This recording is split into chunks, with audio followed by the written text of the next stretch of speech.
Hi, my name is Jared Levin, and this is a presentation of data collected from temperate zones. There are 3 temperate zones that we're going to be going over. The data that was collected in these 3 zones will show the levels of increase and decrease in chlorophyll over a 10-month period. Now, I've decided to do my report on the temperate zones.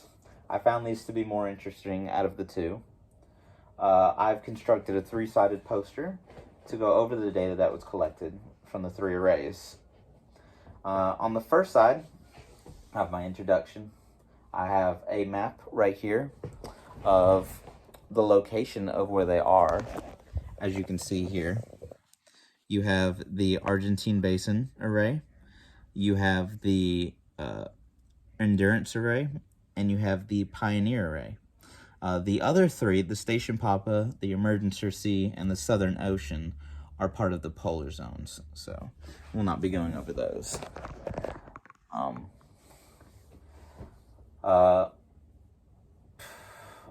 have on my second area, I have the data that was collected from this graph right here over the 10-month period. I go into very great detail of what is happening, the patterns that were found and explored. So I answer a few questions here. I also hypothesize of what might have caused the giant spikes or decreases in the primary productivity levels of chlorophyll, phytoplankton. And on my third over here, I answer a few questions of whether any other patterns, 3 impacts that could affect primary productivity with the proximity to the shore, and anything else that I've learned. So let's get right into it. Over here, if you notice, this is the graph, the data that was collected from April 2015 to January 2016. Now, if you'll notice the blue, that is the North Pacific Endurance Array. It has the highest activity out of the 3. The green is the Argentine Basin Array, and the gold is the Pioneer Array. So as you can see, about towards the end of April, you start to see spikes in the Endurance Array. Now, this could be possibly due to the season, what season it was. Around that time, it is summer, so there's a high intensity of light. It also could do with the fact that there's not a lot of effects to high activity of people, or a few other things. But unlike the Endurance Array, you can see that the Pioneer and Argentine Basin are at a pretty consistent rate. Now, if we look at where they're located, you have the the Pioneer right here, which is just off the coast of probably where New Jersey is. And then you have the Argentine Basin Array in green. Now, obviously, you could expect maybe some activity out here. Now, here, I don't know, this probably has to do with the time of the year, or maybe some weather challenges that occurred. But that's probably what have affected it. But the highest activity is recorded from the Endurance Array. Now, the Argentine Basin Array, which is in green, goes all the way from April, but stops between October and January. Now, I'm not 100% positive what may have caused this, but a few things that came to mind is maybe they just stopped recording the data, or something might have happened. So, yes. Now, to go in with any other patterns that were noticed, other than the fact that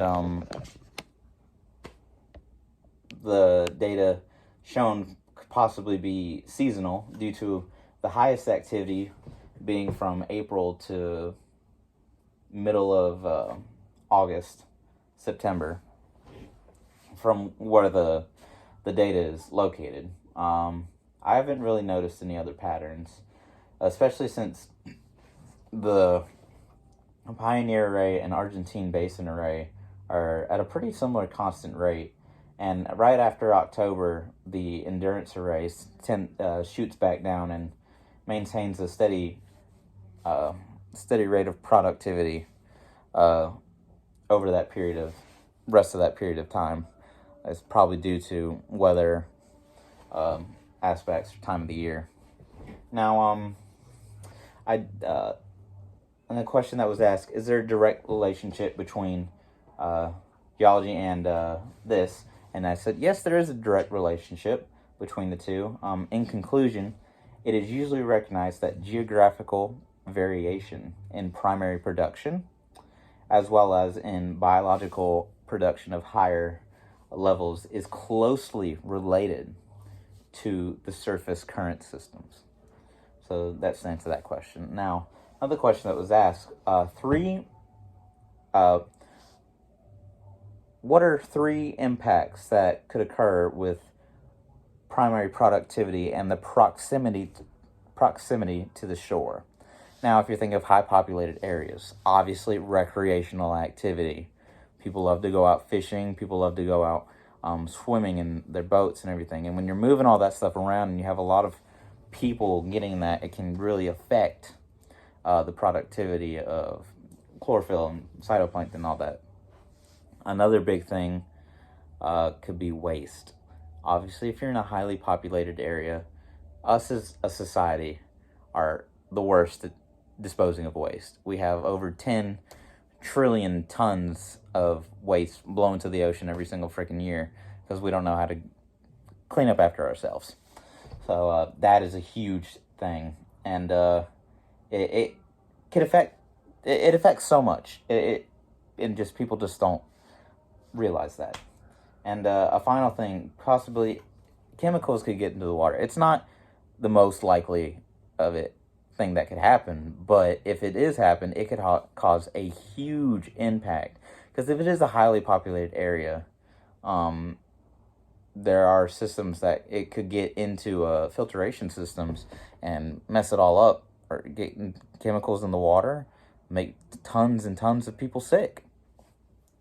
So those are the 3 big impacts. And obviously, all this stuff can disrupt the habitats around everything and, just screw everything up. Now, over the course of this project, I really thoroughly enjoyed this. I've learned many new things about primary productivity. I do have a better understanding, but I would like to have a better understanding of the machines that they use to record the data. I think it would be really interesting to learn more about what things they use to test the levels and everything. All of it would be interesting to learn. So, thank you for listening to my presentation. I hope you learned something. Thank you.